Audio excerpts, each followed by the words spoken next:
about school this year? Well, you are not alone, and we're working to find out all the answers to the questions you might have. When are local schools reopening? What are the pros and cons of learning at home? And what are the best ways to keep you and your family safe? Turn to us to get the answers you need. You want local news that impacts you? We've got you covered. We're on your side. On your side, this is News 12 First at 5. New guidelines from the CDC say after 10 days you are no longer contagious. Ideally, this would help free up hospital beds, but it's not in all cases. We'll explain. Congressman John Lewis now back in Atlanta for his final farewell service. He will now lie at the Georgia State Capitol until Thursday. A live look straight ahead. But first, South Carolina Governor Henry McMaster announcing a new executive order requiring face masks in some public places. The rules require masks in restaurants and government buildings. McMaster also reopened public attractions like movie theaters, arenas, and stadiums, but say people will be required to wear masks there as well. We are not going to close down South Carolina.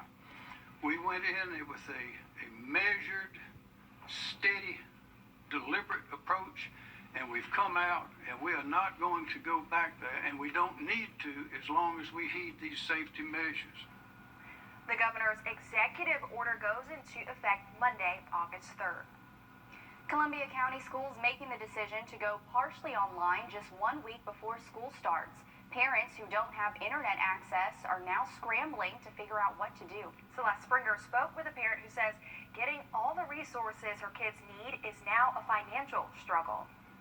Columbia County's decision to switch full-time in-person learners to being partially virtual has parents running to make arrangements, and that can come with a price tag of a few $100s. Penelope Smith lives in this quiet neighborhood of Harlem, Georgia. She doesn't have internet out here because she hasn't been able to afford the $449 satellite dish she needs to get a signal. And that's bad news for her family since they have less than a week to make arrangements for her son to learn virtually. It's just a struggle to get them to the library, or even with COVID, you can't go to the library. Like, you're just limited on what you can do. We reached out to internet providers today, and there's only one company that's able to come out and get her set up with the dish she needs. They say the $449 fee for the dish can be waived or partially waived with a good credit score. But if you don't have that, you're left to foot the bill. We reached out to Columbia County today, and they say they're offering laptops to parents who need them, but there's no help being offered if you have internet issues. Celeste Springer, on your side.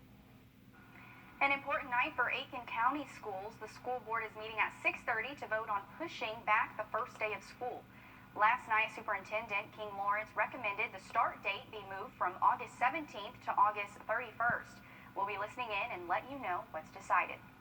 Today in Orangeburg County, a circuit judge listened to arguments over the use of CARES Act money for private school tuition grants.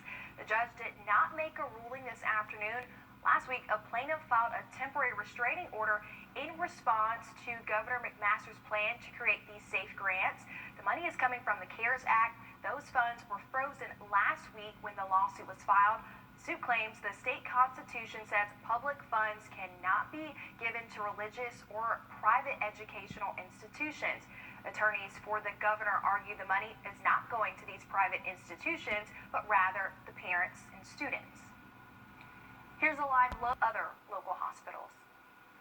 And as local hospitals are seeing more COVID cases, they're needing more room. But there are actually patients in the hospital that don't need to be there. AU says it's a problem they're running into with nursing homes. Wrdw reports on the challenge both sides are dealing with. Officials here at AU say there's 10 patients in their hospital right now that could be sent back to nursing homes healthy. But instead, those facilities won't take them. It's because of a policy that the CDC now says is out of date. Some nursing homes are saying patients need a negative COVID test to be allowed back. But the CDC is recommending most people can go back to a nursing home or even work 10 days after symptoms start. The Department of Public Health says you don't even need a negative test. But University Hospital says they're taking patients from nursing homes who don't have the space to isolate, even if they are asymptomatic. Dr. Cool with AU Health says it's causing issues. Just adds additional stress onto the system that's completely unnecessary. That patient occupying a bed requires a nurse and a patient care tech to take care of them. It requires our physicians to still be seeing that patient. I talked to 2 local nursing homes. NHC Healthcare told me they're following the CDC's guidelines. Pruitt Health says they aren't requiring masks, but they are requesting a negative test. You'll hear why local nursing homes are struggling with some of these guidelines on News 12 at 6 o'clock. Reporting in Augusta, Brady Troutnell on your side. Thanks, Brady. The second phase of research for COVID antibody treatment is happening in the Palmetto State. The Medical University of South Carolina won the chance to be a part of this study. According to the trial website, MUSC is the only participating site in the entire state. The study will test an infusion of antibodies to see whether or not it may help a person recover from the virus. This is a trial for people who have already gotten the infection to give them extra antibodies. The goal would be to prevent them from having to become inpatients and having to become hospitalized.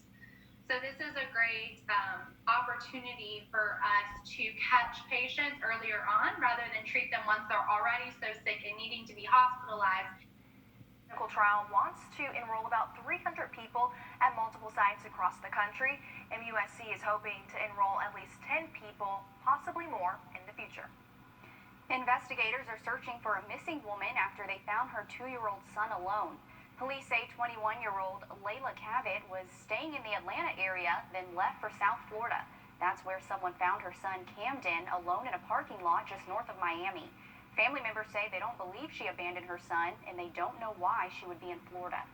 It's not out of character for her to go places, but it is definitely out of character for her to be in Florida. We're in Alabama. She lives in Georgia. If it's not those 2 states, we don't understand why she would be here for sure. Lewis said her grandmother was the last one to make contact with her sister, who sent a thumbs-up message on Facebook Sunday, which is the same day Camden was found. 4 of the world's biggest tech companies are in the hot seat today. CEOs Tim Cook of Apple, Sundar Marketplaces they operate. This is the first antitrust hearing of its kind since Microsoft co-founder Bill Gates went before Congress back in 1998. Tyler Perry is starting production back at his studios with a 30-page plan for keeping cast and crew safe. It's one of the first studios in the country to reopen after the entire industry came to a halt. Being in the position I'm in, I had the option to go away and just sit and wait for a vaccine. But I had 360 employees or so on the shows who have bought houses and cars and are taking care of their families and who needed to work. So I had to do something. I couldn't wait around for a plan. I had to do something. Safety measures include testing every 4 days and quarantining with the cast and crew at the studio. The U.S. is withdrawing nearly 12,000 troops from several months ago before President Trump's mandate and simply accelerates the process of troop withdrawal. The move is expected to cost billions of dollars and take years to implement. Good news today coming out of the NBA bubble, the NBA solution to keep all teams safe and isolated during this pandemic. None of the 344 players tested positive for coronavirus since July 20th. That's great news as the league plans to kick off its season tomorrow night. The first game on the books will be the New Orleans Pelicans versus the Utah Jazz, followed by the Lakers and the Clippers at night. Well, a new home has made its way to Savannah, and according to the owners, it's the oldest building there. That, they say, is based on a test ran on the wood. It dated back to 200-year-old trees. The owners of the Printmakers Inn wanted a house to expand to the empty lot next door, and they found one in Connecticut. They're calling it the Hills Galloway House and plan for the 5-bedroom inn to be open for guests in December. Well, schools around the country are still figuring out if and how students will return to the classroom this fall. Up next, a few surveys show how most parents are feeling and what they're concerned about. Not tracking many storms out there this afternoon, but we do have a good chance to see them tomorrow, and we also have a big update in the tropics. All that coming up next. Better get Mako. Schools around the country are still figuring out if and how students will return to the classroom this fall. Naomi Runcham reports a new survey shows, no surprise, almost all parents are worried about this upcoming school year. Kelly Kirura's children have been out of the classroom since March. We really focused on creating routines so that they could, have as much normalcy at home as they were used to in the classroom. But there was definitely a learning curve. A new survey from Nationwide Children's Hospital of nearly 700 parents shows 90% have concerns about this upcoming school year. Parents have a high level of anxiety and worry. Dr. Parker Houston is a pediatric psychologist. There's a lot more uncertainty about, will we be wearing masks, will we not? Will we be going back every day, some days, part days? Will we be learning online? I think parents are really in a difficult position of trying to help coach their children about what to expect this school year, but also children are feeling that too. 2 in 5 parents say they're concerned about their child's emotional health. Experts say the best thing to do is start having conversations early and often. What you know and what you don't know, and how to prepare for that. What we'd like to see is that parents and schools are having more open communication about mental health. Kelly's kids go to private school. Their school plans to go back full-time next month. They're looking forward to seeing their friends and getting back to their normal routine, although it will probably be a little bit different than what they're used to. She's confident her school is taking precautions and says she'll keep talking to her children to keep them physically and mentally healthy. Naomi Ruckham, CBS News. Researchers say now is the time to start preparing for the changes children will experience at school, like wearing masks and temperature checks. For example, kids can practice wearing masks for a short period of time at home while playing or reading.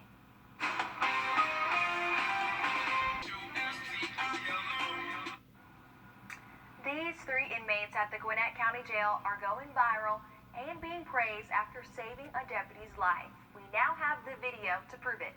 Jamie Kennedy has this story. I never thought twice about doing it, and I know he wouldn't think twice about doing anything he could to save me or anybody else in there.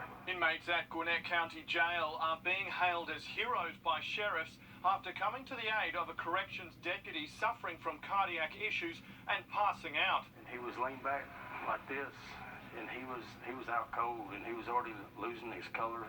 He, at one point, was sitting in his chair, and he lost consciousness, so he fell to the floor and hit his head and was bleeding profusely. Inmates began banging on their doors. The deputy, able to collect himself momentarily, his only recollection of the incident is hearing the banging and opening one of the cell doors, wobbling to his feet. Inmates rushed to his aid and radioed help.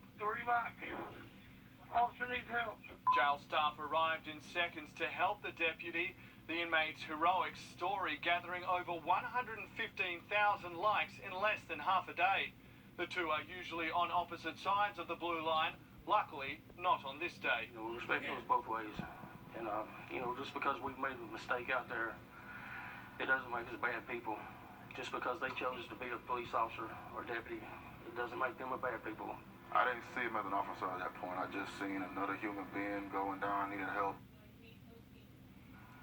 Gwinnett County Sheriff's Office posted on Facebook saying, quote, "These inmates had no obligation whatsoever to render aid to a bleeding, vulnerable deputy, but they didn't hesitate. Many people have strong opinions about law enforcement officers and criminals, but this incident clearly illustrates the potential goodness found in both."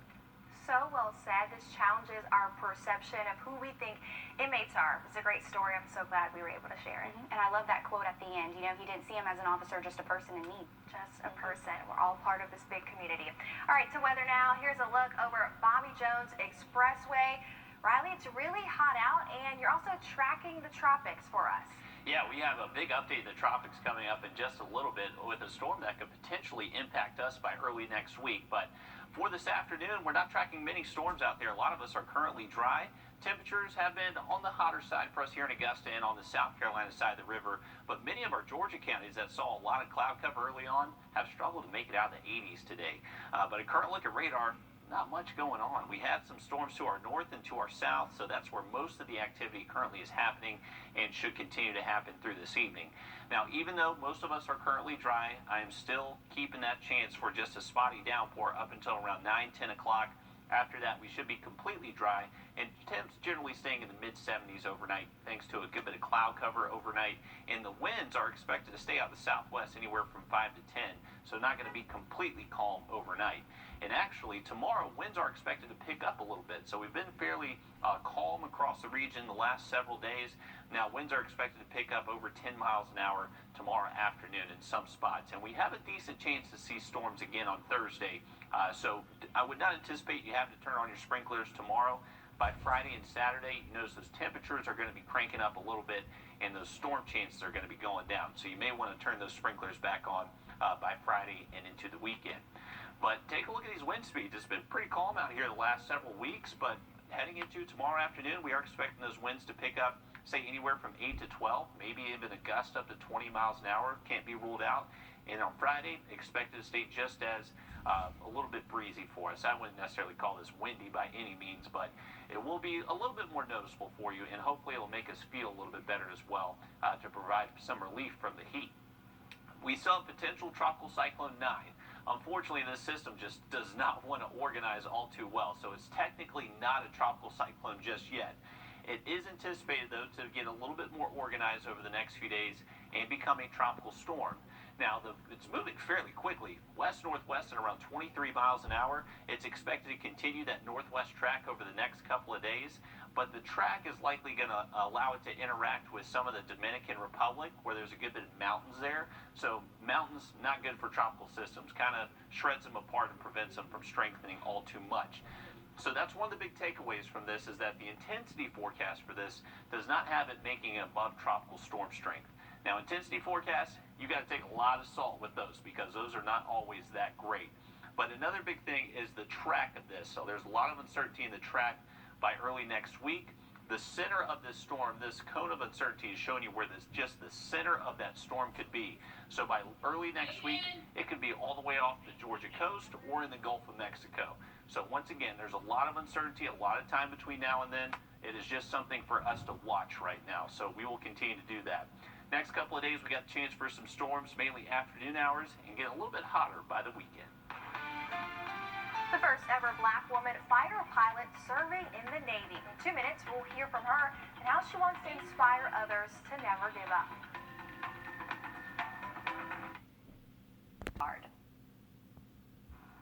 The Navy's first black woman tactical jet pilot receives her Wings of Gold this week. It's a landmark feat she hopes will inspire others.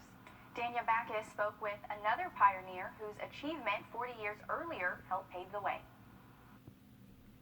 Lieutenant Junior Grade Madeleine Swegel is making history as the Navy's first black female tactical jet pilot. Thank you.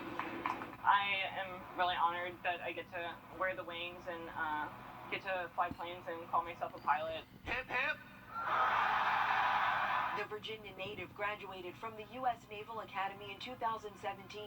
Before flight school, she had never even been in an airplane. I was really excited on takeoff, like feeling the exhilaration and getting thrown back in the seat a little bit. That was awesome.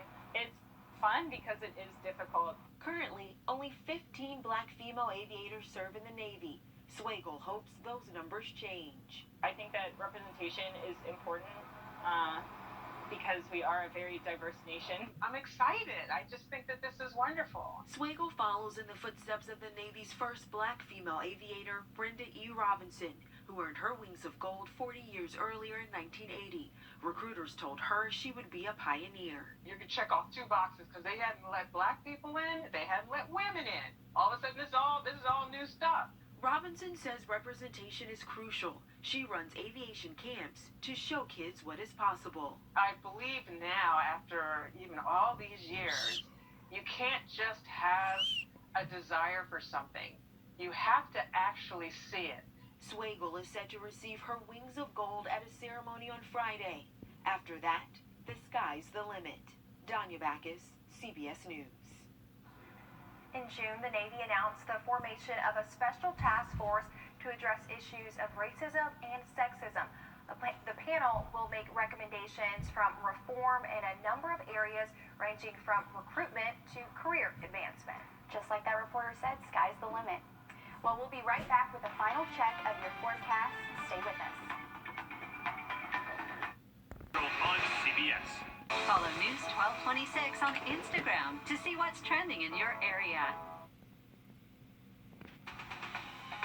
On your side, this is News 12 at 6 o'clock.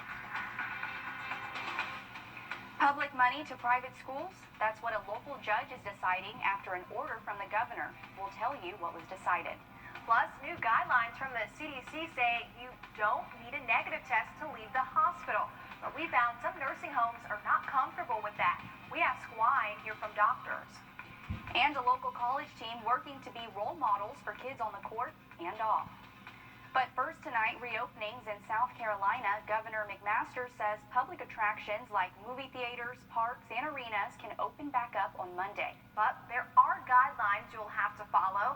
That includes things like wearing a mask, social distancing, and reduced occupancy. The governor also says masks will be required in restaurants and government buildings across the state starting Monday. Restaurants also have several other guidelines to follow too. The governor says he cannot issue a statewide mandate, so he's pushing for local governments to pass their own mandates. We're hoping for the best, but we need to prepare for the worst. And the way to prepare for the worst is to have local leadership involved in stopping the spread of this virus and keeping the people safe. The governor continues to urge people to wear a mask and social distance. Also new tonight, news about college football. The ACC announced its plans for the upcoming season. They plan to start games the week of September 7th. Teams will play 11 games, 10 conference games, and 1 non-conference game that has to be with a team in the same state. The championship game will either be December 12th or 19th at the Bank of America Stadium in Charlotte. We have all the rules up on our website, wrdw.com. Our top story tonight, with so many kids learning from home this semester, a big issue that has to be looked at is internet access. There are problems all across our area on both sides of the river. Parents in Columbia County are already scrambling because of the new back-to-school plan released 1 week before classes start Monday. And that plan includes kids learning from home up to 3 days a week. Celeste Springer shows us, for some parents, that's hard to figure out in just a week. For many of us, getting online is as simple as getting a router like this one, but for people in rural parts of Georgia, it's not that easy. They're too far away for a good connection, and that means they have to rely on things like dishes, and that can cost a pretty penny. That's bad news for some Columbia County parents who are now learning that their student will not be attending face-to-face instruction 5 days a week and instead will be partially online. I'm a single mother. I can't afford to do dish internet. They don't offer anything else. Even when I looked into options for learn from home, there's just nothing for it. Penelope Smith lives in this quiet corner of Harlem, Georgia with her kids. She opted for her kids to attend face-to-face learning 5 days a week. She just learned on Monday that's no longer an option. She has to find a way to get her high schooler connected before Monday. So he has to go to his dad's for the day, learn from home, which is 30 minutes from my house. And then he has to go to school in our district every other day. So it's just kind of chaotic. And then 2 full-time parents with jobs and other children. She isn't alone in this. According to the 2018 U.S. Census, 9% of households in Columbia County don't have internet access, and 15% in Aiken County, and 17% in Richmond County don't either. A lot of my friends I grew up with here live out this way, and they have the same issue. We reached out to internet providers today about what options she has for her house. Only one provider can get her the dish she needs, and it costs $449 out of pocket. That could be waived with a good line of credit. For now, options for parents in her situation are limited. It's just a struggle to get them to the library, or even with COVID, you can't go to the library. And for parents like her, the clock is ticking to come up with a plan. It puts us in a really big situation that we don't want to be in, a bind no one cares to be a part of. I reached out to Columbia, Aiken, and Richmond counties today. They say they're all going to be providing laptops to parents who need them. That being said, Aiken and Richmond counties are also providing hotspots to parents who don't have internet access at home. But if you're in Columbia County, they say they're not offering that amount of resources to their parents. Celeste Springer, on your side.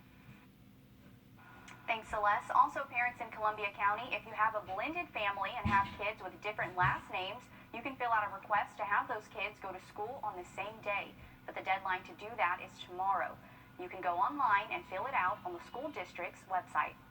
Across the river in Aiken County, the school board is getting ready to talk back to school. The board has a special called meeting starting in about 30 minutes at 6:30.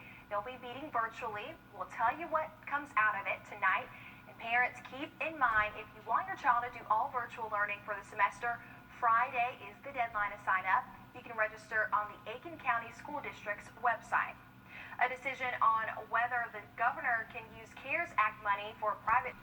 There is no time frame for when the judge is expected to rule. Supporters say the Safe Grants program would provide grants for about 5,000 South Carolina students. Now for a quick check of the weather as we look over Aiken. Riley, it's a nice day out there, and it looks like we have a friend. It's not our hawk friend, but it's still a friend. It's a flying friend, but not our usual hawk friend. And yeah, that wasp is cooking up there. It's a hot day in Aiken. It actually was hotter in Aiken County than it was for many of our Georgia counties this afternoon. We do have a little accident that's happened here on the I-20 bridge from Georgia going into South Carolina. So this is your eastbound lane going into Carolina. It looks like they have moved the truck though, so hopefully conditions will improve. It's been down to one lane though for the last hour or so. Our power planner is going to keep that chance for a stray shower storm the next hour or so. I would say anytime after 9 o'clock. We should be generally dry, but it is going to be pretty cloudy, expecting those temps to stay in the mid-70s most of tonight. Here's a current look at our radar. We were going with good rain chances, but they stayed to our north and to our south and basically just split us out there. Now, not ruling out just that potential for a straight pop-up shower storm the next couple of hours, but in general, most of us are looking fairly dry, so you should be good to go for any planes heading out the door. We did hit 94 degrees today here in Augusta. We are expecting to stay closer to average again tomorrow. We'll have a look at that forecast and an update on the tropics coming up. Thanks, Riley. On the Georgia side, the Department of Health has revamped its maps and graphs on their website. Check this one out. That's a good example off the court. And the team got an award for their work to get kids interested in reading. Nick Proto tells us about their initiative. Well, the year didn't end the way the team thought it would. While at the national tournament in Tennessee, they got the phone call. The rest of their season was canceled because of COVID. But classes continued, and the team showed why they're called student athletes. The Jaguars are used to on-court success, but this year it's what they did off the court that got them national recognition. The team earned the Team Academic Excellence Award given out by the National Association of Basketball Coaches. It's a great thing. You know, we were able to get the GPA needed. We had 3 players get selected on the team as well. Coach Mitra says despite these trying times, his team was still able to stay focused on their schoolwork, even from all over the world. We had guys in Finland taking classes, guys in Miami taking classes, guys in Puerto Rico, guys in Charlotte. And they're trying to set an example and inspire younger kids in the community. Based on the data that the state has shown us, we've got 2/3 of our students in the state of Georgia that are not reading on grade level proficiently by the end of 3rd grade. The College of Education and basketball team joined forces to start Get Augusta Reading, a program to encourage local kids to pick up a book. People know them. They know them by name, they know them by face, they watch them play, and so they're role models that are elevated in a way that I, as a faculty member or as a dean or as a teacher, would never be elevated. They have tremendous influence. And with basketball on hold for right now, they can use that influence to make a difference for the kids who look up to them. I think this is just the beginning of what we can do with Get Augusta Reading here in our community. The College of Education was supposed to team up with some other local agencies for a one-day summit back in March. They were going to discuss literacy issues and then solutions on how to fix them. That got canceled because of the pandemic, and now they're trying to figure out how to do that virtually. Dr. Wilson says they've also got some other programs in the works trying to get kids interested in reading and in education, and she says they hope to team up with other sports teams here at AU to help make that happen. Reporting in Augusta, Nick Proto, on your side.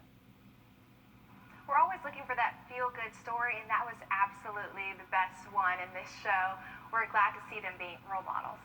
And I'm curious to see how many kids will pick up a book once they see, their role models encouraging it. So I guess we'll have to see. Well, parents, if you need school supplies for the year, you can get some for free tomorrow. The Back to School Bash is happening tomorrow at the Richmond County DFACS building on Old Louisville Road.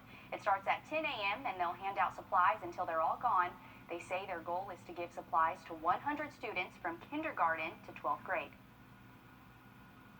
To weather now, Riley, tell us about the heat and what we can expect for the rest of the week. Well, we saw a little relief from the heat today. Our temperatures were more seasonal than above average like we've seen most of this week, and we were anticipating a good bit of storms, but they are taking their sweet time to show up. We have a line of storms to our north trying to drop south, and then a line of storms to our south trying to move a little bit further north. So the collision of these two will likely set off a few spotty showers and downpours the next couple of hours, but currently over the Savannah River, not a bad sight whatsoever. We got a lot of blue sky out there. We did have an accident early on the bridge. This is going from Georgia to Carolina, so the eastbound lane here. It does look like they are starting to clear that up, though, so hopefully traffic conditions will improve. We're still at 91 here in Augusta. We have not seen any rain today, but at least our high temperature today, it was 94 degrees. A lot better than 98 the past couple, so we did see some relief there. We will have that chance for some evening storms up until around 9, 10 o'clock. After that, we should be generally just cloudy and dry, and winds staying out the southwest overnight. The winds out of the southwest tomorrow, actually, you could notice a little bit of a breeze out there. We're not expecting to be as calm the next couple of days. Winds are expected to get over 10 miles an hour in most spots tomorrow afternoon, and you got a good chance to see those storms again on Thursday. So taking you through it hour by hour, up until around 9, 10 o'clock, we'll have that chance for just isolated pockets of showers and storms. Looking dry for the first part of your Thursday. As we heat up throughout the day, we'll see some showers and storms develop. It's just expected to be kind of tiny pockets of showers. Not expected to be too heavy for any one spot, but if you do get underneath the storm, you could see some lightning and heavy rain for a short amount of time. Heading into Friday, we're expected to be a little bit hotter, expecting those high temperatures to get back into at least the mid-90s. We will have the chance for a few isolated storms on Friday as well. So for tomorrow, I anticipate most of us to see some rain, so you should be able to keep the sprinklers off. But Friday into the weekend, we are expecting slightly higher high temperatures, and those storm chances are going to be a little bit lower, so you may want to cut those back on. With potential Tropical Cyclone 9, with the 5 p.m. update that came from the National Hurricane Center, the storm still doesn't have a defined center. So that's letting us know that there's going to be a lot of uncertainty with the storm on where it goes and how much it intensifies. The latest guidance right now keeps that path over Hispaniola, so the Dominican Republic and Haiti. It's got a lot of mountains, which tropical systems do not like whatsoever. So we're not expecting the storm to strengthen all too much over the next couple of days. Actually, likely will weaken a little bit. It's got to battle some dry air as well. But this is the divergence. Some models keep it off the Atlantic coast. Other models keep it in the Gulf of Mexico. Still a lot of spread later into the week, but we are technically in that cone of uncertainty, so we are going to keep a very close eye on this over the next several days. Storm chances the next few days are not associated to any tropical activity, just our usual summer pattern, and expect some hotter highs for the weekend. Thanks, Riley. Well, a football player who won a national championship now will be coaching kids in our area. Mike tells us his journey next in sports. Hey guys, it's Mike Costello. On your sideline, sports brought to you by the Hawk Law Group. Assistant coaches play a vital role not just to their head coaches, but to the players as well. Individual position coaches can sometimes provide more for the players rather than the head coach who has to try and balance an entire team. Aquinas hired a handful of new assistant coaches, and one of them has a world of experience to share. Scott Pagano lined up for Clemson from 2013 to 2016, helping the team earn a national title before transferring to Oregon. Now, he finds himself on the sidelines as a defensive line assistant coach for the Fighting Irish. He's got the experience and now wants to give some of it back to the next generation. The biggest thing for me is about giving back. You know, I've been through high school, I've been through college, I got a chance in the NFL.